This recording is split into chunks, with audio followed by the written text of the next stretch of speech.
Did Gucci just release the best elixir yet?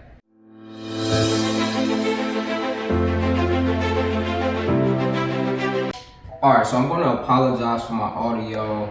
My mic died. I'm recording like 5 videos, so please bear with me. So let's look at the bottle real quick. This is definitely going to look different than all the other Gucci Guilty bottles. And it's the elixir, so I think it should. So as far as the notes, this actually has a bunch of notes. I actually even have to read this out because I'm not going to remember all of them if I'm being honest. So you have orange blossom, pimento seeds, nutmeg, orris butter, osmanthus, ambrofix, benzoin, vanilla, patchouli, and I had to look up what ambrofix was because I had no idea. It's pretty much a mixture of iso-e super and ambroxan, so it's going to have properties of both. I'm going to explain what ambroxan is and iso-e super down below in the comments. Anytime we get a complicated note like that I'm not aware of, I'm pretty sure a lot of you probably aren't either, I'm just going to drop it down in the description and I'm going to pretty much tell you what it smells like. And before I even get to how this fragrance smells or how it opens up, I'm going to say something, and it might be controversial, but this, in my opinion, I think is the best fragrance Gucci has ever released. Like, I don't care what we're talking about, I think this is the best fragrance they've ever released, and it's not even close. And by far, it's the best Gucci Guilty ever. Opening, oh my goodness, the opening. The opening is divine. It's so bright, it's so strong. It's strong but not overpowering. It's a burst of orange blossom, some musk, some warm vanilla, and some nutmeg. And the thing too is, the one thing I realize about a lot of fragrances is some fragrances, the opening is the best part of the fragrance and it dries down and it kind of goes, you know, like away. Or sometimes it's vice versa. Now with this one, of course, the opening to this fragrance is the best part of this fragrance. And what I like about it is, it doesn't really change much as it dries down. But you do get some wafts of some patchouli and some leather. This is a crowd pleaser, this is a head turner. And it fills the room and it's not offensive at all. I'm not gonna lie, I didn't really know what to expect when I went and smelled this fragrance, but I'll tell you one thing, this is definitely not something that I expected. This blew me away.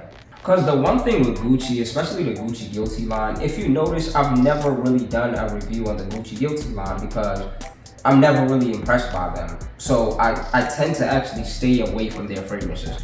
Anytime they come out, I don't flock to go and smell it. Because the one thing I have realized about Gucci Guilty fragrances, to me, like they just smell very synthetic. And they just smell like your everyday boring designer fragrance. What do I mean by that? A lot of designer fragrances to me smell the same. So Gucci Guilty kind of falls into that category. But they stood on business on this one. They stood on business and they stepped out of their comfort zone and they brought in something totally new.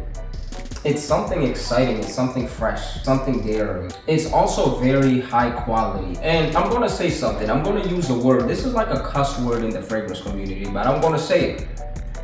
This is niche-like. I know a lot of you guys don't like that term, but I'm gonna use that term.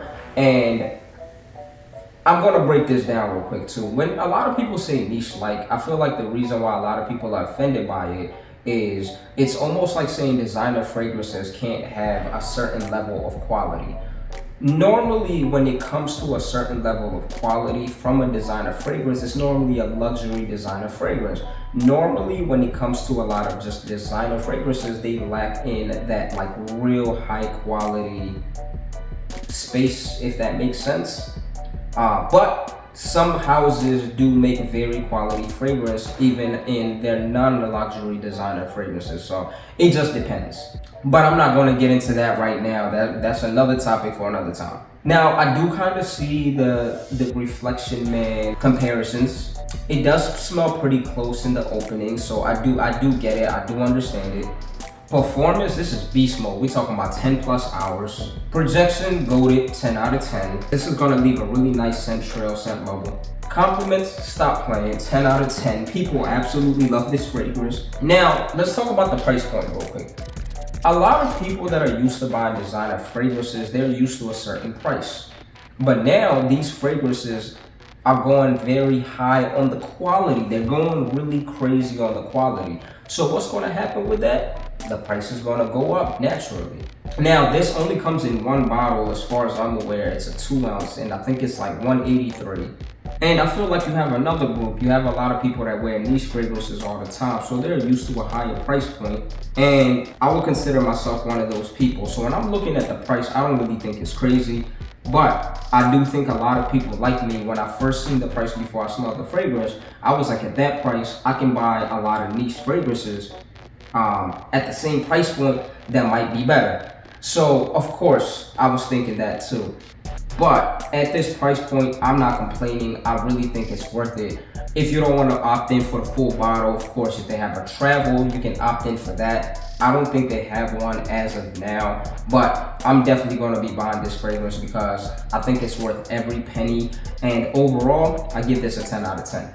Thank you so much for making it all the way to the end. If you enjoy this type of content or like anything fashion related, fragrance related, or grooming related, please make sure you like, comment, share, and subscribe. See you soon.